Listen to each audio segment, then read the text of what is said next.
Welcome back everyone to another tutorial. Today we're going to see how to download Alight Motion on your PC.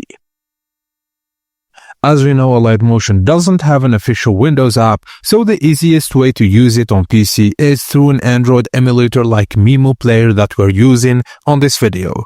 First thing first, go to the official emulators website and click download and install it on your PC.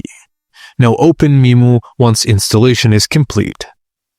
Now inside emulators, open the Google Play Store and sign in using your Google account, same as your phone or a new one.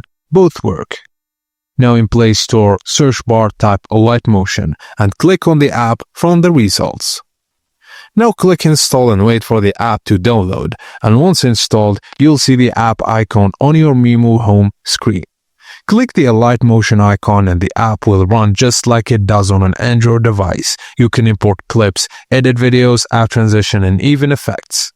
And if Alight Motion feels slow, increase your RAM or CPU allocation inside Memu, go to Settings, Performance, and for smoother editing, enable High Performance mode in Memu Settings. And that's it guys, as simple as that. Thank you for watching and please don't forget to like and subscribe for more tips and tricks like this.